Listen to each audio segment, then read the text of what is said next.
Vous savez que pendant la saison régulière, on adore faire des courses au trophée. Aujourd'hui, ce sera donc celle autour du 6e homme de l'année. Mais avant ça, si toi tu nous regardes tous les lundis soirs et que tu n'es pas en France, on te propose un petit moyen pour pouvoir suivre les NBA Classic Games. Ce programme est sponsorisé par NordVPN qui soutient First Team depuis très longtemps maintenant. Ce qui nous permet de lancer de nouveaux projets. Et cette saison, le gros projet, c'est les matchs classiques. Tous les lundis, on commente des matchs de légende et ce super programme est géobloqué à la France. Pourtant, on sait que vous êtes très nombreux à nous regarder à travers le monde. Et c'est là que NordVPN te sera utile. En utilisant le changement d'emplacement virtuel, tu peux changer ton adresse IP et profiter de tous nos programmes ainsi que tout autre contenu géobloqué dans le monde entier. Films, séries ou événements sportifs par exemple. En plus, tu peux profiter de NordVPN pour chiffrer ton activité sur Internet et ainsi protéger ta confidentialité et tes données pendant la navigation. Le tout sur 10 appareils différents en simultané, y compris sur les Apple TV et Android TV pour changer ton adresse IP directement sur ta télé. Alors dès maintenant, il y a une offre dispo uniquement via notre lien, 4 mois offerts sur 2 ans d'abonnement. Et si vous n'êtes pas content du service, ils ont un principe de satisfait ou remboursé sur 30 jours, donc c'est tout bénef. C'est tout bénef donc avec les copains de NordVPN. Erwan nous a régalé dans cette belle petite vidéo. Donc le lien est disponible tout de suite maintenant dans le chat ou en replay dans les commentaires YouTube ou dans la description tout simplement. Voilà, pour suivre avec nous toutes nos différentes aventures au jour le jour. Donc venons-en maintenant à la course au 6e homme. Erwan, il y a un joueur, on va commencer tout de suite par lui, qui a les faveurs de tous les bookmakers, qui est énormément cité par tous les observateurs. C'est évidemment Peyton Pritchard, le joueur des Boston Celtics, qui fait une saison magnifique. Une saison exceptionnelle. Quelle progression pour Peyton Pritchard qui, je vais vous donner ça dans quelques instants, nous régale Erwan depuis 2 ans maintenant. Ouais, depuis 2 ans. L'année dernière, il était à un petit peu plus de 9 points par match. Cette année, il est à plus de 14. Il tourne à plus de 40% à 3 points en prenant quasiment plus de 7 ou 8, il me semble, par match. C'est une belle progression. C'est un joueur qui est resté très longtemps à la fac, qui est arrivé en NBA, donc après assez âgé, mais qui est tombé au bon endroit, au bon moment, dans le bon environnement, évidemment, et qui petit à petit a grappillé des minutes et qui est devenu même un élément essentiel du banc d'une équipe championne en titre. Et c'est un bête de joueur, vraiment, un mec qui joue juste, qui sait se fondre dans un collectif, mais qui est surtout un attaquant hors pair. C'est bien que tu ailles là-dessus. Ouais, merci. C'est un mec qui balle dans la main à 1 contre 1.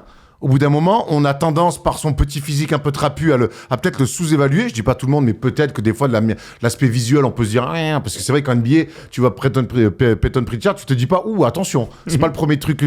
Mais on l'a vu mettre 70 dans des matchs de l'été. C'est bien que tu parles de ça. En fait, c'est dans les moments où il joue contre des très bons basketteurs, mais qui ne sont pas des joueurs NBA. Détruits. Que tu te rends compte de l'énorme différence. Alors, on le dit souvent ici que les joueurs NBA sont à un level, même pour des très bons basketteurs qui nous regardent, ils sont beaucoup trop forts. Déjà, quand vous êtes amateur ou joue contre des pros, quand on joue contre Stephen ou contre Thomas Larokis, oui, on sent qu'il y a une vraie différence. Pourtant, on n'est pas censé être les plus nuls basketteurs du monde. On les rattrape. J'aimerais, I wish. Mais Peyton Pritchard, quand tu le vois jouer contre d'autres gens, il a vraiment ce profil. Tous les pros sont pas comme ça. Mais Pritchard, il va jouer contre toi.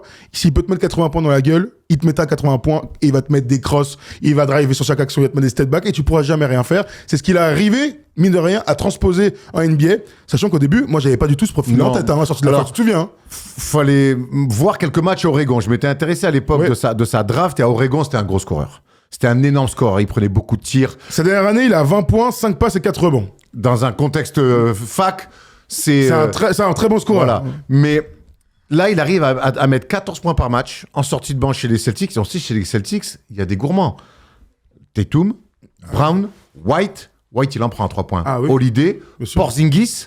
Donc, il y a déjà 5 mecs qui sont déjà des priorités pour marquer des paniers. Et derrière, lui, il arrive à mettre 14 points dans ce roster-là et sans surjouer, sans forcer. En fait, ce que j'adore avec Peyton Pritchard, c'est qu'il a ce rôle de 6e homme qui sort du banc, qui va te mettre le feu. Mais si jamais, tu sais, il y avait des J.R. Smith quand ils sortaient du banc ou des Lou Williams, on faisait bon, allez, on les met, si c'est cool, il reste, si c'est pas cool, il reste pas. Mais avec Peyton Pritchard, il y a jamais ce truc de bon, si c'est pas cool, il sort. Tu vois ce que je veux dire? C'est un attaquant de race. C'est un mec qui prend des risques, mais il y a toujours un minimum dans son niveau. Et c'est ça, moi, qui m'impressionne le plus avec lui. Tu sais, tout à l'heure, tu parlais de... il s'est trouvé avec un coach. J'ai l'impression il n'y a pas un joueur qui peut plus fitter dans la philosophie de Joe Mazzulla. Vous vous souvenez de l'énorme, le changement était tellement radical entre Ime Udoka, coach défensif, et Joe Mazzulla qui, dès ses premiers instants, a dit non, nous on va courir, nous on va shooter à 3 points et on va envoyer, jusqu'à ce qu'à un moment donné, on se dit attendez, c'est pas comme ça qu'ils sont allés en finale NBA, il y aura peut-être un doute. Bon, finalement, ils ont réussi à aller au bout avec cette idée-là. Ce mec-là a réussi pas à se fondre dans le collectif. Il fait partie des gens qui subliment ce collectif. Oui. Il est ultra performant dans ce style-là. Je trouve ça incroyable. C'est que je te dis, il sublime le collectif. T'as raison, parce que j'ai jamais l'impression qu'il force. Il est dans le flow de l'équipe, en fait. C'est ça. Tu vois, il est dans le flow de l'équipe. Et il arrive en même temps, il essaie en même temps de créer le droit de dire vas-y, prends tes jeux toi aussi. Oui, c'est vrai. Parce qu'il y a des grands gourmands. Au bout d'un moment, tu peux pas donner carte blanche à tout le monde. Eh ben lui, parmi les quelques cartes blanches que Joe Mazzulla a donné aux Celtics, il s'en est octroyé une. Et ça, c'est fort. Je vous donne quand même son record là, cette saison. Il avait mis 43 points. C'était contre Portland dans une victoire. C'était en mars. Donc c'était en mars. C'était il n'y a pas si longtemps que ça. Ben oui, c'était en mars, je suis complètement fou, bien sûr. C'était il y a pas longtemps. Donc 43 points, 10 rebonds. Je vous rajoute à ça quelques petites stats de régularité. Il a 19 matchs à 20 points ou plus. 19 matchs à 20 points ou plus. Et 24 matchs entre 10 et 19. Seulement 26 de ces 60 matchs-là ont été faits sous la barre des 10 points. Ça montre à quel point il est important, qu'il passe très peu au travers. On va parler aussi de sa défense. C'est un profil qui est rare parce que c'est le plus petit de cette équipe-là. On connaît bien sûr Drew Holiday et Derrick White à quel point ils sont exceptionnels en défense. Mais quand il rentre sur le terrain, c'est pas une équipe qui devient faible défensivement, qui devient pas ciblée. Il a des cannes, il est trapu et il aime bien mettre la tête où personne veut mettre la main. C'est un vaillant. C'est un bon chien. Voilà, c'est un vaillant. C'est un joueur intelligent qui connaît très bien le basket, très bon QI basket. Et donc, défensivement, il est... alors oui, quand il se fait poster, il se fait poster. Mais en fait, sur les pressions extérieures, tu le vois, il fait les efforts de passer au-dessus des écrans. Il est souvent en pression sur la balle. En fait, il sait où sont ses qualités et il appuie dessus. Et donc, ça rend le fait que quand il vient au relais de Derrick White ou de Drew Holiday, qui sont des défenseurs ultimes avec des physiques plus avantageux que ceux de Peyton Pritchard, il arrive à encore une fois, à avoir un minimum très élevé. Bien sûr, le match à 40 points, vous vous souvenez, c'est quand Derrick White et lui, sur un même match, avaient mis 40 points tous les deux. Ce qui était une performance extraordinaire. Écoute, on va accueillir Thomas qui a envie de nous parler de Peyton Pritchard. On va continuer à en parler parce que j'ai vu une question, Erwan, que je vais te poser tout à l'heure, qui m'a régalé. J'ai eu une super intuition, donc je pourrais te la poser dans quelques instants. En attendant, on va accueillir donc Thomas qui nous appelle et qui va parler du grand favori au titre de 6e homme de cette saison. Salut Thomas. Salut les gars. Tu vas bien Thomas? Ça va et vous? Écoute, ça va, on passe une bonne soirée avec Erwan et Pénard, donc c'est bien si tu nous appelles un petit peu comme ça pour nous dire ce que tu penses donc de Peyton Pritchard. Déjà je trouve que c'est vraiment le 6e homme par excellence.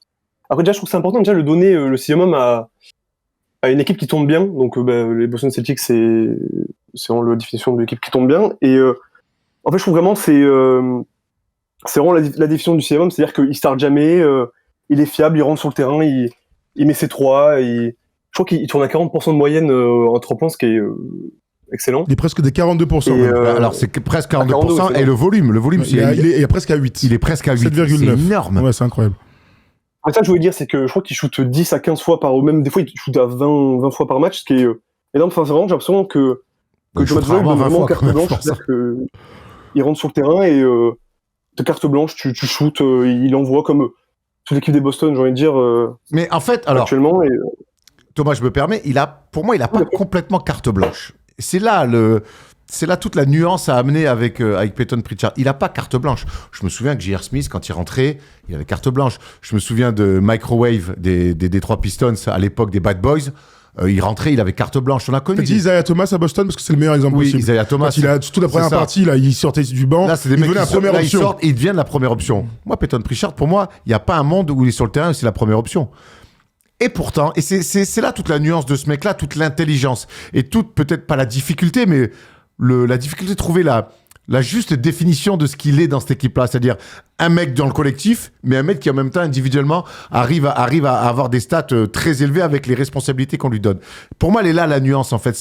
Donc c'est pour ça qu'il rentre pas en faisant, tiens, fais ce que tu veux, comme certains 6e hommes ont pu être dans l'histoire. Lou Williams, par exemple. Très bien, Thomas, merci pour ta réponse. Je pensais que t'allais dire quelque chose, Vas-y, c'est pour Thomas. ça. Ouais, je t'attendais, Non, c'est mais pour ça. je vous ai parlé. C'est comme ça que ça marche la radio, chef. Hein. Mais du coup, si je pouvais racheter, je voulais aussi dire que il a aussi quand même des highlights. C'est-à-dire que déjà, vous l'avez dit tout à l'heure, il a marqué 43 points, ce qui est déjà notable quand même pour un Simon. Mais même, il y a ses highlights, comme il a fait en finale NBA l'année dernière, c'est de mettre des buzzers, pas des buzzers beaters, mais des tirs au buzzer à la mi-temps ou au quart-temps. Et c'est un peu sa marque de fabrique et ça peut aussi jouer dans les têtes pour les votants. Là où je te rejoins complètement, et c'est très intéressant que tu ailles là-dessus, et on n'en a pas parlé depuis le début de la vidéo, c'est un bad shot maker. Tout à fait. C'est un bad shot maker, et ça, t'as raison, ça rentre dans les têtes. Et au-delà de rentrer dans les têtes pour un vote de 6e homme, c'est un mec sur les fins de match, si jamais le scénario a fait qu'il y a un blessé, sur une fin de carton, tu veux reposer tes cadres, ben, tu peux lui filer les derniers ballons, il va pas s'échapper. C'est un mec qui sait gérer des fins de match. C'était un vrai meneur à la fac, il joue très peu meneur avec Boston, mais à la fac, c'était un vrai meneur de jeu, scoreur, mais c'est un mec qui sait gérer les dernières situations, les dernières possessions. Alors, c'est souvent des fins de quart-temps, des fins de mi-temps, mais il n'empêche qu'il a toujours ce truc de faire mal à la tête de l'adversaire sur ces moments-là. Et ça, c'est un vrai plus aussi pour lui. Clairement, c'est un plus énorme. Alors, il y avait une question il y avait plutôt une intuition de quelqu'un qui disait, pour moi, c'est vraiment le 6e homme par excellence, parce que je me pose la question de savoir si ce gars-là peut être titulaire en NBA. Il a 27 ans déjà, tu l'as dit, il est arrivé quand même assez tard. Il joue le meilleur basket de sa carrière et tout. Et tu sais, très souvent, donc on parlait de Van Vliet par exemple tout à l'heure. Van Vliet, on sait qu'il était amené à être titulaire à un moment donné, tu vois, après Kyle Lowry ou ailleurs. Est-ce que tu as l'impression que Pritchard a vocation, à un moment donné, à Boston ou ailleurs, de devenir titulaire de NBA? Allez, Lambernet, peut-être. Ah bah ça, je pense qu'il ferait du mal en Pro B, ouais. Je sais pas. J'ai envie de dire non. Bah oui, tu sais en fait. Oui, je vais dire non. Parce que les attentions des défenses, lui donner le rôle de premier meneur, c'est pas juste, tiens, tu vas jouer meneur. C'est qu'au bout d'un moment, c'est un mec qui prend des tirs, qui aime le panier. Donc, au bout d'un moment, si tu le mets premier meneur, tu sais que c'est à minima ta troisième, voire ta deuxième option. Donc, il faut. Et là-dessus, il va être Non, ciblé. Ça peut être ton. Pourquoi forcément? Non. Tu peux être le moins bon joueur du 5 majeur quand même en étant un bon joueur. Enfin, tu vois. Moi, avec son style de jeu, j'y crois pas. Et puis en fait, pourquoi on veut en faire un titulaire? C'est comme tu dis, il a 27 ans, c'est un cursus long de fac, 4 ans. Il est pour moi au meilleur endroit en NBA où vous pouvez tomber. Non, mais ça, y a pas de doute, mais c'est pas la même question. Oui, mais moi je te passe une question. Est-ce que tu vois en lui un titulaire de NBA? Je vais aller plus loin. Moi, je suis un GM. On me dit, au fait, il est sur le marché, est-ce que tu vas en faire ton meneur titulaire? Je dis non. D'accord, très bien. Tu vois, j'ai une question, une réponse. Ça, c'est intéressant. Autre intuition. En fait, la première, c'était mon intuition. Là, je vais dire ce que quelqu'un a dit dans le chat, parce que c'était quand même très intéressant. Est-ce que Peyton Pritchard, c'est pas un profil Mike James qui a réussi en NBA? Incroyable comparaison. Très intéressant. C'est fou. Parce qu'on sait tous que Mike James a un talent qui aurait dû le faire jouer en NBA, je sais pas combien de temps, mais en tout cas jouer en NBA. Il y a plein d'autres choses. Peut-être jouer à la fac. Hein. Il était à Portland à la fac, ouais, tout à fait. Mike James. Faudrait vérifier sur les années. S'il était si bon. Mais peut-être. Alors, il est plus âgé, Mike James. Il a 34 piges maintenant. Remarque, je suis pas sûr qu'il soit croisé à la fac. Ah, croisé à la fac? Non, je pense pas, pas du tout. Non, mais ils sont du même. J'ai quand même donné les stats à la sortie de la fac. Moi, j'aimais bien ce croisement là, tu vois. Parce que je vois la question, je me dis, mais oui, il a raison. Un vrai talent d'attaque qui arrive à se faire une place dans une équipe forte, qui compte sur toi, qui te donne de la liberté quand même pour jouer et qui te laisse t'exprimer. Mais toi, tu arrives à rentrer dans un moule, ce que Mike James a très peu fait dans sa carrière, hein, bien sûr. Je regarde ses stats, elle a donc 4 ans à la fac, il a 17 points, 3 rebonds, 3 passes. Ah, mais c'est le mauvais Mike James. Chaque fois, je me fais avoir. C'est le Mike James qui était à Nancy. Exactement. Il sort toujours en premier. Je me suis fait ken. Tu penses que... Et Thomas, d'ailleurs, réponds-moi, Thomas, notre auditeur. Tu penses vraiment qu'il y a un débat entre Mike James et Pritchard? Bah, pour le coup, j'ai pas assez vu Mike James pour bien analyser. Donc, Tu vois qui c'est quand même? Laisser Thomas. Ah oui, non, bien sûr. Mais en fait, c'est que je l'ai pas assez vu jouer pour vraiment moi, je pense analyse que pousser. L'autre que je le vois faire en NBA, chez les Celtics, ce que je l'ai vu faire en playoff, ce que je l'ai vu faire en finale. Bon, à un moment donné, ça t'offre quand même des certitudes. Et puis, je trouve que dans la gestion, dans le collectif, J'ai l'impression que ça a l'air d'être un mec un peu plus coachable que ce que pouvait être notre ami Aucun doute. Ah, de toute façon, c'est pas une question de terme pour Mike James, encore une fois. Hein. Mais c'est pour ça que c'est intéressant. Là, je regarde de voir vos petites réponses là-dessus parce que j'aimais juste la comparaison entre les deux. Bon, voilà. Écoute, en tout cas, il est grand favori, notre ami Peyton Pritchard. Merci Thomas de nous avoir appelé. Merci Thomas. Merci à vous, bonne soirée. Et va voir jouer Mike James, ça, c'est toujours un plaisir en Europe. On regarde sur DAZN. J'irai à Monaco pas longtemps. Très bien. On va voir Mike James. Mike James est un individualiste alors que Pritchard est un joueur d'équipe opportuniste, nous dit Pento8. Non, je suis pas d'accord. Mec, tu mets pas 14 points à 42% à 3 points sur de l'opportunisme. C'est ce que je dis tout à l'heure. C'est pas qu'un opportuniste. C'est un mec, hey, donne-moi la balle, je vais marquer un panier parce qu'on en a besoin. Tu vois ce que je veux dire? Oui, bien sûr. C'est pas un mec qui va se cacher ligne de fond, qui profite. Alors, il sait le faire aussi, profiter des décalages, des forts joueurs qu'il y a autour de lui, mais. C'est aussi un mec, c'est donne-moi la balle, pick and roll. Les Celtics sont si forts parce qu'ils ont un mec comme ça qui sort du banc. Très bon joueur de pick and roll et tout. C'est pas qu'un opportuniste. Hein. Absolument. C'est loin de ça même. Alors, donc Peyton Pritchard est le grand favori de tous les bookmakers. Le deuxième nom qui ressort, et c'est vraiment, il y a un écart avec le reste, c'est Malik Beasley de Détroit qui fait une énorme saison. Alors, dans ce contexte de Détroit où il y a beaucoup de joueurs qui arrivent à performer autour de Kyle Cunningham, je vous donne ses stats. Il est à 16,2 points, ce qui est incroyable. 72 matchs, 15 comme titulaire, donc il est clairement dans les clous. Ajouté à ça, donc 43% au tir et 42% à 3 points sur plus de 9 tentatives. Il est très très bon cette saison, Malik Beasley. Il est très très bon. Il met dedans. De toute façon, lui, on sait que... Bravo. Franchement, il fait kiffer à l'image des Pistons, mais... Moi, Malik Beasley, il m'a tellement cassé. Ah, moi, je sais tellement que c'est un mec qui a le corps pour défendre. Il veut jamais défendre. C'est tellement un mec qui est dans son tir, qui se regarde un peu jouer. Et puis moi, je suis un fan de Scottie Pippen, donc je peux pas... Non, mais... Bravo, mais brouillé avec la moitié de la ligue alors. Mais franchement, il fait kiffer. Je l'ai vu cette année terminer des matchs en mettant des grandes fidoches. Il est en phase. On sent qu'on lui fait confiance et ça se voit parce que c'est un mec qui marche au moral. Hein. De toute façon, toute sa carrière en Minnesota, les Lakers, on a vu que si tu lui dis t'es le plus fort, t'es le plus beau, il va mettre dedans, il va être bon. Si dès que tu dis attends, réfléchis un peu. Et dans les gros projets, tu sais comment c'est. Voilà. Ouais. Donc là, je trouve qu'il est bien. Il a enfin trouvé un endroit où on arrive à le mettre en valeur. Il est excellent en sortie de banc. Il a des pourcentages fantastiques. Il pourrait peut-être même choper des voix pour le MIP. Mais c'est très bien. Mais pour moi, c'est en dessous de ce que fait Peyton Pritchard. Dans les stats, vous avez entendu, hein, il y a 2 points de plus par match pour Malik Beasley. Sa meilleure perf cette saison, c'est 36 points. C'est dans une victoire face à Philadelphie. Mais il a quand même d'autres perfs, hein, 28, 26, 26. Ça fait plusieurs matchs à plus de 25 points. Des matchs avec de la grosse adresse aussi. Il a quand même... regarde, un match à 9, 3 points, donc c'est forcément celui-ci, hein, mais 8, 3 points, 4 matchs à 7, 3 points ou plus, des matchs à 6, on a presque une dizaine. Moi, ce qui me bluffe quand même avec ces joueurs NBA, c'est leur capacité à rebondir, parce que vraiment, après son passage à Milwaukee, où on comprend qu'il n'est pas fait pour le très haut standing de la NBA mentalement. Hein. Mentalement, je parle. Il a été dans le 5 majeur ici aux Lakers, sur d'autres trucs, il n'a jamais réussi à accepter ce rôle. Il arrive à Détroit, dans le marasme de Détroit jusque-là. Autant Tim Hardaway Jr., on l'a vu faire des bonnes saisons régulières. Autant Malik Beasley, c'était il y a très longtemps. Hein. C'était limite à Minnesota ces dernières très bonnes années. Donc là, le voir rebondir quand même dans un bon projet avec un vrai kiff autour de Kyle Cunningham, j'ai envie de te dire bravo. Il fait clairement une saison de 6e homme de l'année, tu vois. C'est-à-dire que s'il n'y a pas Pritchard qui est, franchement, qui nous régale avec ce qu'il a en magasin, je pense que Beasley aurait gagné ce titre assez facilement. Il aurait gagné ce titre.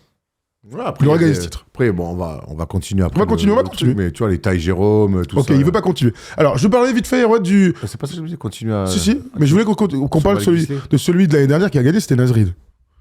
Naz Reid, le problème, c'est qu'il a beaucoup joué titulaire, hein, cette saison. Je vous donne les stats de Naz Reid. Il avait gagné, d'ailleurs, c'était un moment super cool. Hein. C'était un plébiscite, même. Tout à fait. L'année dernière, il était à 13 points, 5 rebonds. Cette année, il a 14,6 points et 6 rebonds. Donc des stats en hausse avec le départ de Karl Anthony Towns. Il jouait 24 minutes l'année dernière, il en joue 27. Finalement, il a joué 71 matchs, seulement 17 dans le 5. Donc, il fait partie des favoris pour le titre de 6e homme de l'année. Pourtant, il vient très bas dans les choix qui arrivent. Comment tu l'expliques ? Le bilan des Timberwolves et l'impression visuelle des Timberwolves. Ça joue vraiment, ça ? En tout cas, moi, ça joue pour moi. Aujourd'hui, quand je dois faire mon top 3, top 4, top 5, des meilleurs sixième hommes de l'année. Nasrid, il arrive bas, quoi. Il arrive tard. Parce que, je te dis, cette année, les Wolves, ça a été un peu plus le bordel. Que lui, même s'il a des stats en hausse, j'ai l'impression qu'il s'est quand même moins éclaté que ce qu'il pouvait faire l'année dernière, avec un rôle peut-être un petit peu plus flou que la saison dernière derrière Anthony Towns et Rudy Gobert, parce qu'on sait qu'avec Randle, c'est toujours compliqué. On lui avait aussi promis d'être titulaire. Je pense qu'il a eu du mal à rentrer dans sa saison parce qu'il était certainement frustré de voir Randle rester et de voir Randle starter. Donc, si, ça reste un bête de joueur, ça reste un vrai bon sixième homme de la Ligue, mais pour moi, cette année, il y a meilleur que lui avec des meilleurs résultats. Il y a un commentaire qui va dans ce sens-là. Je rejoins Thomas, l'auditeur, quand il dit que le sixième homme, il doit être dans une très bonne équipe. Donc j'ai l'impression que ça joue dans vos têtes. Mais c'est vrai que tout à l'heure, cette phrase, j'ai bien aimé. J'ai pas souvenir d'un sixième homme qui est dans une équipe moyenne. Écoute, je les ai devant moi. Je parle même pas des équipes dégueulasses. Hein. Non, bien sûr. Mais sur les dernières années, tac, Nasrid, Malcolm Brogdon, qui était à Boston, on s'en souvient, Tyler Hero, Jordan Clarkson, Montrezl Harrell, le Williams deux fois, Eric Gordon à Houston, Jordan Clarkson, il était où? Clarkson, il était déjà à Utah, mais c'est dans leur année au top. Au top. Donc ça va complètement dans votre sens. Hein. C'est que des équipes qui performent. Et des sixième hommes. En fait, mais non, les sixième hommes, quand tu gagnes ce trophée, c'est un peu iconique. Plus que MIP. MIP, il y a que des restats qui l'ont gagné ces dernières années, donc c'est un peu dilué. Sixième homme, ça veut dire quelque chose, tu vois, entre les mecs qui seront jamais autre chose que sixième homme, donc Montrezl Harrell qui a disparu après, ou d'autres qui sont des mecs en devenir, je pense à Tyler Hero, par exemple. Pritchard, il rentre, a priori, dans ce truc de, c'est peut-être la meilleure position pour lui d'être le meilleur en sortie de banc. Et il y a un truc aussi qu'on n'a pas dit tout à l'heure sur Pritchard, c'est que cette année, Boston n'aura certainement pas de trophée individuel. Je vois pas Joe Mazzulla avoir le trophée de coach de l'année. Il y aura pas de MVP. Il y aura pas de meilleur défenseur. Le seul qu'ils peuvent y avoir, c'est sixième homme. Et je pense que mine de rien, Boston est champion en titre. Boston fait une saison très solide. Et les récompenser avec un titre individuel de sixième homme, c'est à garder en tête. Et ça se tient. Bon, en tout cas, Nasrid, pas très emballé. Il y a un gars donc qui fait partie des chouchous des sixième hommes, c'est évidemment Ty Jerome, t'as commencé à en parler tout à l'heure. Ty Jerome. Ouais, Ty Jerome et DeAndre Hunter, qui sont tous les deux au Cavs. Justement. Est-ce que l'arrivée de DeAndre Hunter va pas baiser un petit peu notre ami Ty Jerome? Ce qui est sûr, c'est que Ty Jerome, avec ses 27 ans, il est à 12 points par match. Alors là, quand on parle de MIP aussi, hein, l'année dernière, il a joué 2 matchs, le mec de NBA, pour 2 petits points. Cette année, il est à 66 matchs, 2 titulaires, c'est un MIP, 12 points par match. C'est un MIP. C'est lui le MIP, en fait, oui. Il joue pas le mec. Il a MIP. Arrêtez de nous casser les couilles avec le sixième homme. On se souvient qu'à OKC, donc c'est en 2020-2021, seulement 33 matchs, mais il est à 10 points, presque 4 passes et 3 rebonds, on s'en souvient. Puis derrière, aux Warriors, là, pour le coup, il a 7 points par match en 45 matchs joués. 45 points, pardon. Et là, donc cette année, donc 12 points à 66 avec 66 matchs joués. Et des statements. Et des statements sérieux. Ah ouais. Ça, je te confirme. Par exemple, dans les statements, on se souvient des 33 points, encore une fois face à Philly. C'était dans une défaite quand il y avait beaucoup de blessés. 29 points contre les Pelicans. Plusieurs fois plus de 25 points. Plusieurs fois 20 points. Et en même temps, pour les Cavs, souvent dans des victoires. Et puis, ultra précieux quand même. Moi, si aujourd'hui Cleveland est une très bonne équipe, on parle souvent du 5 majeur, ils ont une belle profondeur sur le banc parce que Ty Jerome. Le seul souci que j'ai avec Ty Jerome aujourd'hui, c'est qu'il y a un mec qui est arrivé en cours de saison, alors tant mieux pour les Cavs, parce que ça leur amène encore plus de profondeur et de talent. Le problème, c'est qu'il y a un mec qui est en concurrence directement avec lui pour le rôle de sixième homme. Donc à voir peut-être sur les dernières semaines de saison régulière s'ils vont pas un peu se manger le mou, ou en tout cas s'annihiler en termes de statistiques, je parle. Ce qui est sûr, c'est qu'il faisait partie des favoris quand il était à Atlanta. Il était à 19 points par match. En 37 matchs, il en avait commencé 4. On sait, le choix Rizaché et Dyson Daniels. Depuis qu'il est à Cleveland, il a 14 points par match. Et encore une fois, il est à 18 matchs et 4 matchs seulement. Aucun souvenir d'un sixième homme, et le chat, je pense que peut-être pourra me dire si je me trompe, aucun souvenir d'un sixième homme qui change d'équipe en cours de saison. De toute façon, c'est très rare de gagner un trophée en changeant de saison, en changeant d'équipe en cours de saison. Tu vois, même quel que soit le trophée, alors j'ai Tiken Mutombo, je pense, qui a dû le gagner quand en changeant de crèmerie, c'est possible. Au début des années 2000, avec Philly. Ah bah Theo Ratliff en cours de saison. Oui, ça je sais, mais il est meilleur défenseur de l'année. En 2001, il gagne tout, hein. Les Sixers de mémoire. Larry, je pense, Larry Brown. Je veux te dire quand même. C'est très rare. Hein. Ah bah moi, je trouve gagner un trophée. Il y a un sixième homme, j'ai aucun souvenir. Je vais te dire ça tout de suite. Parce que le défenseur, mine de rien, tu vois ce que je veux dire. Je veux pas non plus. Mais défenseur. c'est pas pour moi, 6e homme, c'est que Chichi Mutombo a bien gagné. T'es vraiment dans une t'as un rôle dans une équipe particulier. Bon, non, mais 6e homme, si tu... Bon, tu m'as sorti un exemple parmi... Oui, c'est le seul que j'ai en tête. Je regarde dans le chat si vous en avez d'autres. Tac, oui, voilà. Hein. Non. Jimmy, non. Ok, bon, écoute, je pense qu'on est tous plutôt d'accord. Je te donne un dernier nom qui revient parmi les bookmakers, c'est Russell Westbrook. C'est quand même un petit clin d'œil sympa. Alors bravo Russell Westbrook pour ta saison. J'ai vu le match face à Houston quand il fait des trucs. Ouais, j'ai vu ta story, là, j'ai bien rigolé. Vache.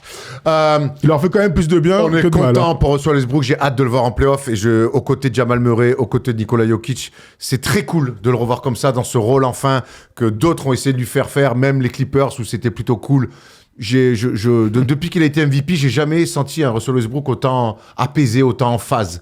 Donc c'est cool, mais pour moi il est quand même aujourd'hui, avec les mecs qu'on vient de citer, il est plus loin qu'eux. Oui, bien sûr. C'était juste histoire de le citer. Mais il mérite d'être cool. cité, bien sûr. Bah, bien sûr. Attends, c'est très cool de voir Russell Westbrook cette saison. C'est clairement très cool de voir Russell Westbrook. Bon, alors, du coup, j'ai l'impression que il y a un peu tout le monde est plutôt d'accord pour dire que c'est Pritchard qui va être élu. Limite, je serais même déçu. T'as raison, tu l'as pas dit, mais que les Celtics n'aient rien en fin de saison. Merde, quoi. Marque mal.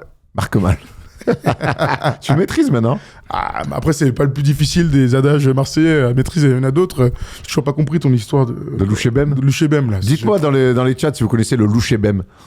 Le langage du Louchébem. Voilà. Vous nous dites ça dans quelques instants. Voilà, en tout cas, on clôture cette petite vidéo autour du 6e homme de l'année. Pritchard, grand favori. On a fait l'état des lieux de tout ça. Il y en a qui parlaient de Gershon, mais Gershon, mine de rien, il va quand même...